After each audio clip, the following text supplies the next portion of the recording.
From Hollywood, it's time now for Johnny Dollar. Hillary Fuchs, Johnny. How's your time these days? Time to live, time to die, you know. What's up? A claim on a $100,000 policy. I want it investigated. 100,000? What kind of policy? Straight life. You sound worried. I am. I think we're going to be taken this time, Johnny.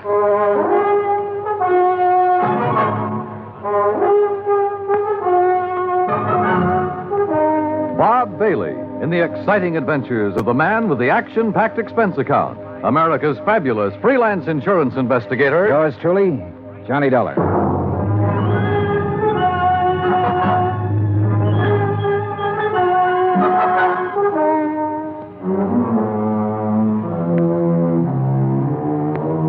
Expense account submitted by Special Investigator Johnny Dollar to Continental Insurance and Trust Company, 657 North Spear Boulevard, Hartford, Connecticut.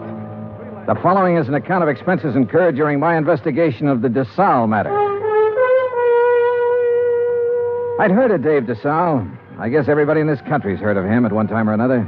Desalles Television, Desalles Radio, Desalles Electronics, Desalles Appliances, racetracks, theaters, Desalles this and that. But up until the time I talked to Hillary Fuchs about the case, I had never put a man behind the name. Expense account item $1, $2, 2 drinks for Hillary Fuchs and myself. We had them in his office out of my bottle over his desk. Just plain worn out with it. Stuck. Ooh, that's some water. Oh. But I'll tell you this. I'm not going to make a present of $100,000 of stockholders' money to anybody. I wouldn't do that either. Drink your drink. Here's to war. Salute. Now, while that's settling, maybe you'll settle down and tell me what it's all about. Dave Desalles. Know him? I've heard the name, yeah. Well, he's dead. Drowned 4 days ago out on the coast. So? Did you ever see our K policy series? I've heard of it. Well, the premium's about triple a normal life policy. It's designed only for people with big money. Sure.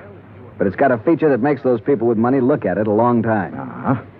This clause isn't anything more or less than the old accident clause paying double indemnity. Broken down, we aren't taking much of a chance. The incident statistics are with us. All right, I'll look it up if I need it. Okay. 3 months ago, we insured Dave Desalles on one of those K policies.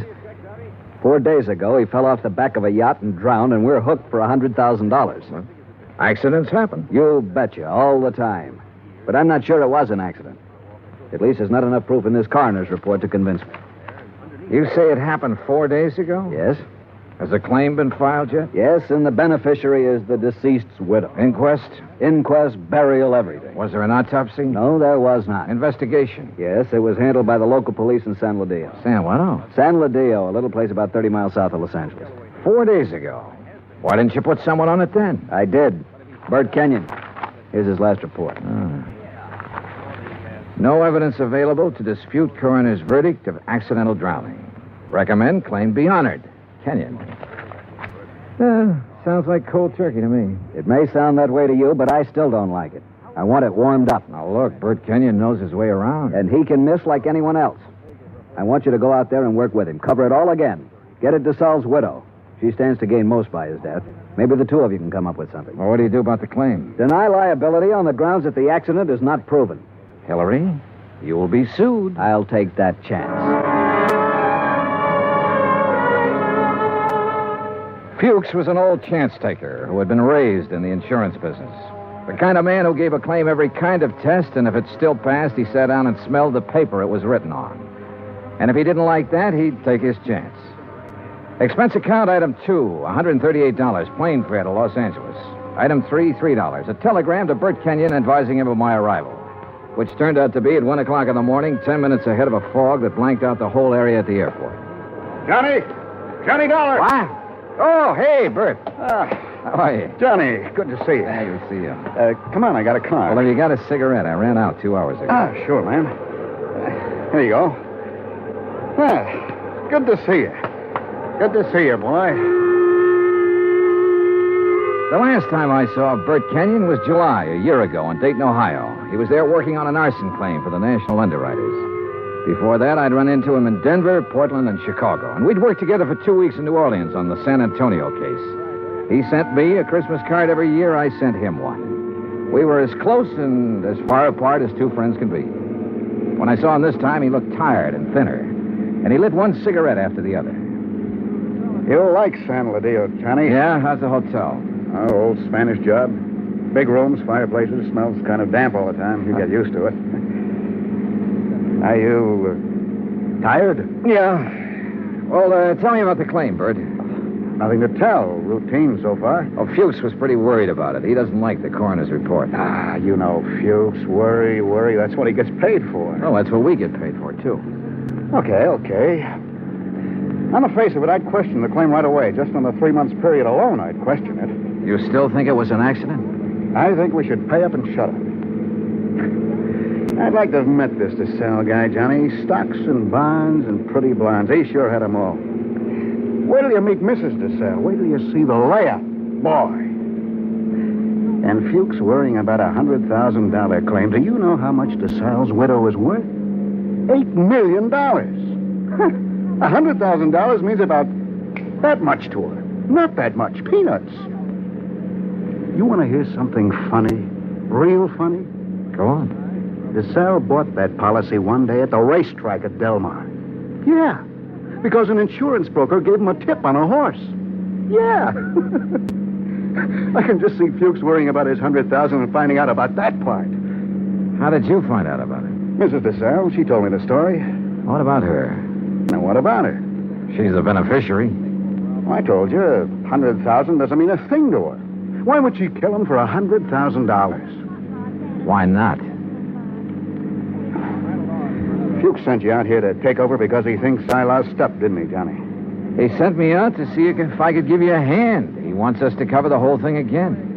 Wouldn't kid an old pal, would you? I'd never try, Bert. I bet you wouldn't. I just bet you wouldn't. In another 10 minutes, we were in San Ladillo, a sprawling little town built around a natural harbor. The houses looked expensive, the boats even more expensive. Kenyon pointed out one house on a hill, a 3-story affair with an acre or so of lawns around it. He explained it was the Desalles home. I checked into the San Ladillo Hotel and got a good night's sleep. Next morning, Bert Kenyon and I went over to the statements of everyone who had been on the yacht the night Desalles went overboard. Then we went out and interviewed everybody again, including Mrs. Desalles. It's getting awfully dull. You understand we have to do this. All right. Dave and I were having drinks with a few friends. He said he felt like getting a little air. He went up on deck. A few minutes later, someone was looking for him. Mr. Burke. It might have been. Well, that's what's on your statement. All right. Mr. Burke. We couldn't find Dave, and then I remembered he was on deck. We went up there and saw his hat floating on the water. We looked around. We didn't see him. I sent one of the crew to call for help. They fished him out an hour or so later. You were never on deck until then? No, I wasn't. Who were they? You said they fished him out. Police. Someone. I don't know. There were a lot of men. They tried to give him artificial respiration. Well, what did you do? I watched. What else was there to do? Hard thing to watch, Mrs. Desalles. Your husband just drowned. Yes. Yes, it was. Is that all? Yeah. That's all.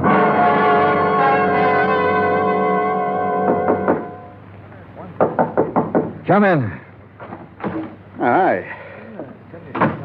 Oh, what's all this? Thought you'd be in bed. Just going over the reports again. Well, what do you think? Oh, I don't know.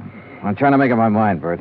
About Mrs. Desalles. The way she looks, the way she acts. I told you she was something. Yeah, sure. 50 men would sell their souls to be tied up with her one way or another. She had help, Bert. What? She had to have help to kill him. A dozen people swear she was below drinking martinis with him, so someone was up on deck waiting for Desalles.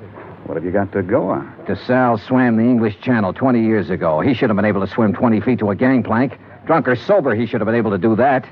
I knew about that swimming business. Expert swimmers drown all the time. We both know that.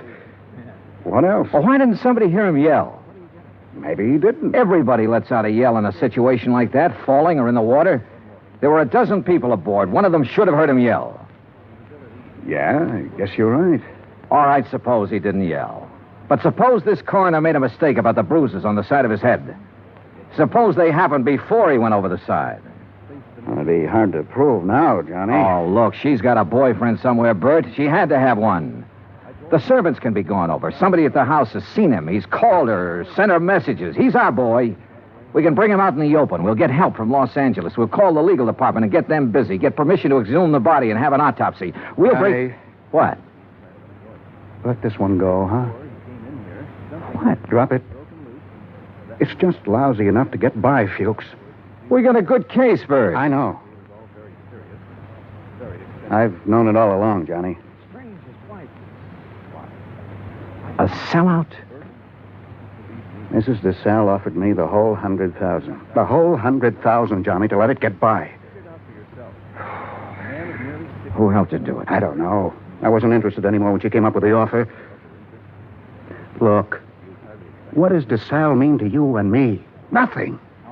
He had a whole life, the best it could give him. We can't bring him back. I'll split the 100,000 with you, Johnny. We'd have a little chance for some things, too. Johnny? Bert. No deal? No deal. You're a good dick, Johnny. Stand up. Oh, put that thing away. I've been looking a long time for a mark like this. Now you've lost it up, and I have to beat it. Turn around. Bert. So long, Johnny.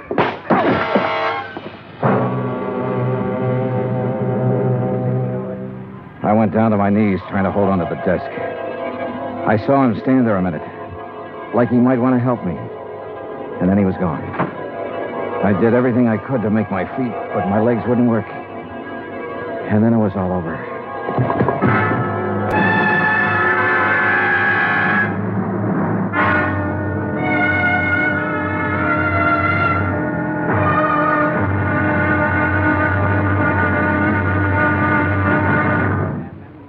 Act Two of yours truly, Johnny Dollar, in just a moment.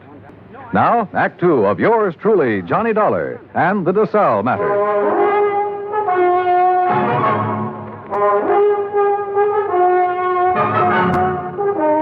The light on the desk was the first thing I saw. It was still on. The window was still open. The room was the way it had been before. I kept thinking about every man having a price and how Britt Kenyon had settled for $100,000. It seemed like a fair price. It also seemed too bad there was no way for him to collect it. There were two of them, a heavy-set man about 50 years old and a tall, lean-faced man with dark eyes. They looked me over. Your name, Dollar? Yeah. Police. We want to talk to you. My name's Blair. This is Sergeant LaFrida. You sick or something? I bumped my head. How? Never mind. Well, what do you want? We'll ask the questions. What are you doing in San Ladillo? I'm standing around in a hotel room talking to a couple of cops. Just answer up. Don't be funny, fella. I don't feel even a little bit funny. You got a license to carry this gun? Hey, what is this? Have you? Yes. Your meat-handed friend ought to put it down or it might go off. Been fired, Tom? Meat-handed, huh? That's what I said. I'll remember that. Okay. Tell us about it. Tell us what you're doing here. And don't waste a lot of time doing it. I'm an insurance investigator. Tell this goon to back away and undouble his fist or I'll break a chair over his head. Are you going to try to be tough, baby? I'm going to try to find out what this is all about. You want me to pop him open to see if he's as tough as he sounds? Behave yourself, Tom. Let's see something that says you're an insurance dick. Top of the dresser. Bring it over, Tom. Sure.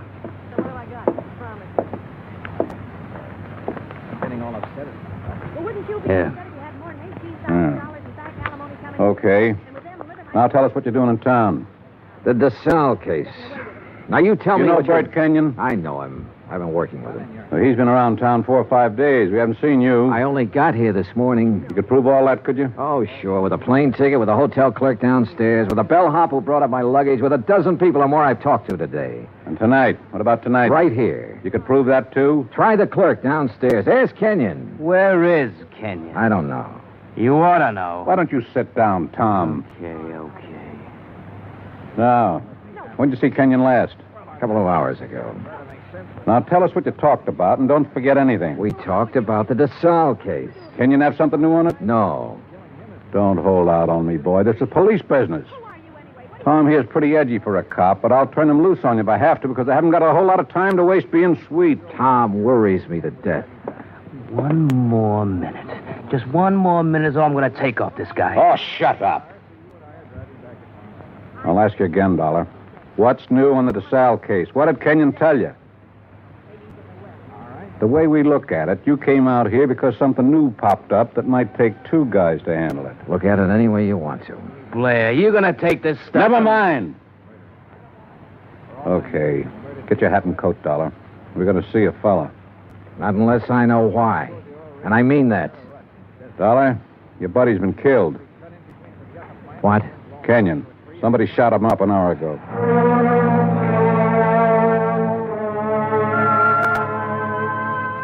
I put on my clothes and we went downstairs and climbed into a battered-looking police car. Tom LaFrida drove. I sat with Blair in the back seat. No one said anything. A half a mile out of San Ladillo, we turned onto the main highway and drove to a spot about 2 miles away, all-night filling station. There were a couple of highway patrol cars there, an ambulance, and men in dark suits who looked the way policemen always look. Wait here. Keep an eye on him, Tom. Sure. Be just a minute. He's a soft old gink. I suppose you're hard. I know how to handle pinballs like you. Before we're through, you and me, we'll have it out. Okay, Dollar. Get out. Yeah, sure. Tom, put the spotlight on him. Okay. Good. Now, Posey. Posey, take a good look at this man. You ever seen him before? No? Look good. Take your time, boy. No, man I saw was shorter by this much. He wasn't as husky. Okay. You go in back of your place there and get some sleep, boy. That all? There'll be more of a morning. Go along now. Sure. Night. What was all that? Tom, get out. You stick around here with Dick and Wally. Okay. You're the boss. You get in the front, Dollar.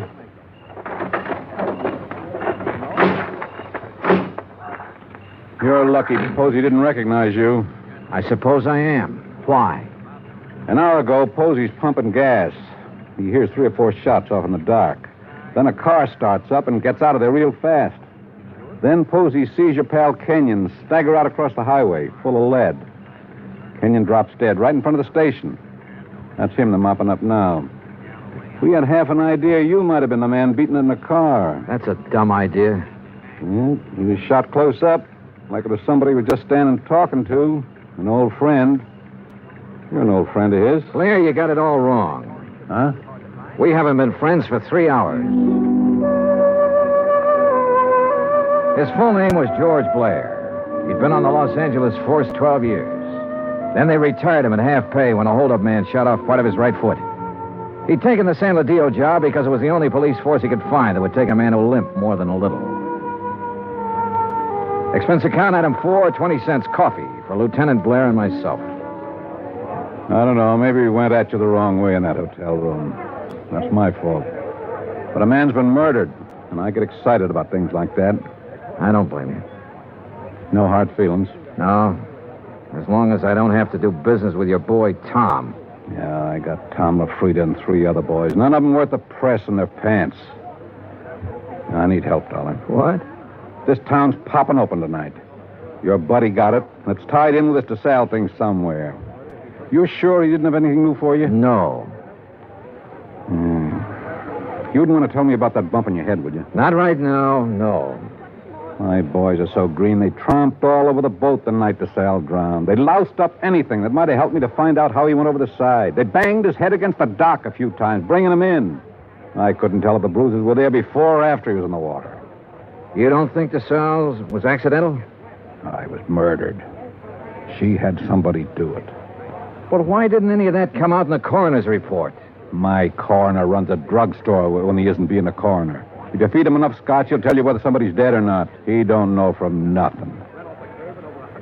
You know, the thing that kind of got me was this Kenyon. He went along with that coroner's report. I know that. We both know that. All right, I'll lay it on the line. I need help, Dollar. If I'm going to get anything done, find out who killed Kenyon, and get at this DeSalle thing, I need help. All right, I'll help you. I was hoping you'd say that. More coffee? No. Dollar. What? You can start by telling me about that bruise in your head.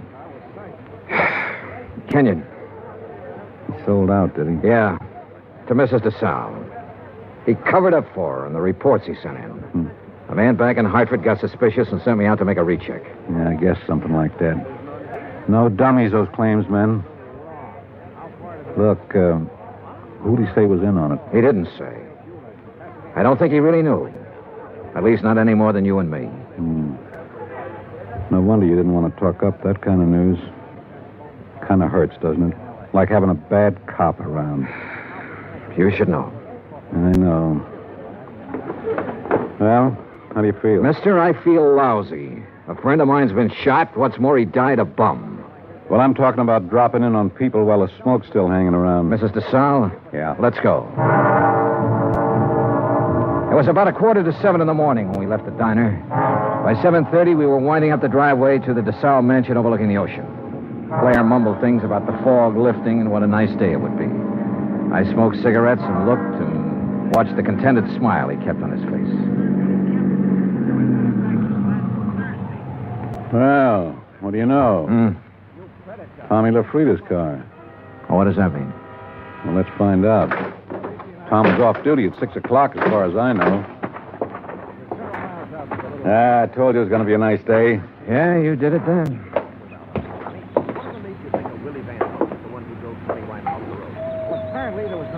Nice place. The only thing nicer is Buckingham Palace. Mrs. DeSalle picks up all these little knickknacks when they probate that will. The boat down there, everything. Nice. Yes? Mrs. DeSalle, please. At this hour of the morning. She's still asleep. Yeah, we kind of guessed she might be in bed. You tell her the police are here and want to talk to her. Police? Now, you got it. Yes, sir. Just a moment. That's you, Blair? Hello, Tom. I'm waiting to see her, too. Thought she might have a little something to say that'd help in that Kenyon killing and be willing... You remember Mr. Dollar? Mister? That's what I said, Tom. What is this? He's giving me a hand. You trust him. Better than I do you.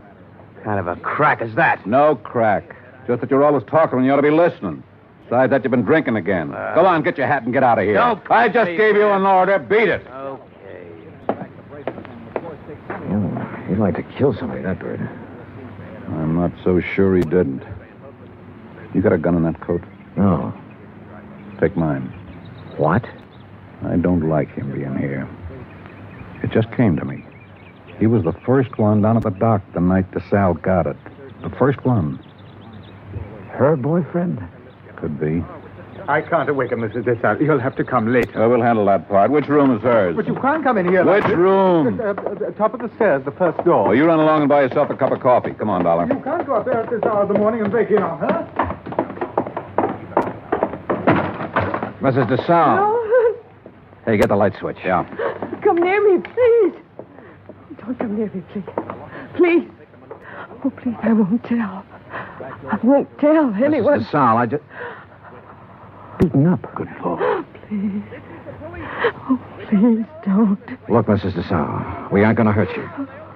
Tell us who did this to you. Tell us why. Tom LaFrida? Was it Tom? Tom helped you get rid of your husband, is that right? We know that's right. Now, what about Kenyon? Tom killed him. LaFrida killed him. Why? He wanted money to get away. Tom said it'd be easier to kill him off than let him go. Tom did this. Why? He said people would be around to see me. Not to talk about anything. Not to talk about anything. This is George Blair. Get an ambulance over to the DeSalle place, fast. He said he loved me. He never loved anything in his life. You big, fat pig. Turn around and get it. I'll warn you, Tom. Dollar's got my gun. He's next. You look at mine. You all right? Okay, here's one in the ceiling. You? Okay. He's gone. What made him, Dollar? What made him? All these knickknacks. And her.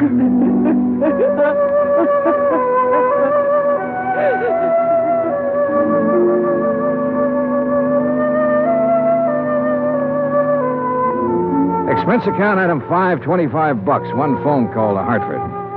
I told Hillary Fuchs the whole story, and he promised to send out the necessary legal aid. Item 6, $10. Flowers for Bert Kenyon. Item 7, $2. One drink. To one good cop with a bad foot. The drink cost $1. The glass cost $1. The drink for the good. The smashed glass for the bad.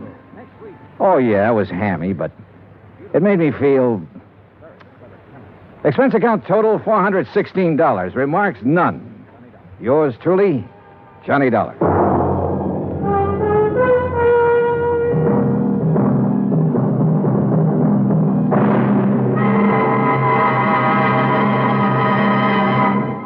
Now, here is our star to tell you about next week's story. Next week, one of the sweetest old characters I ever met. And with him, one of the cleverest killers. Join us, won't you? Yours truly, Johnny Dollar.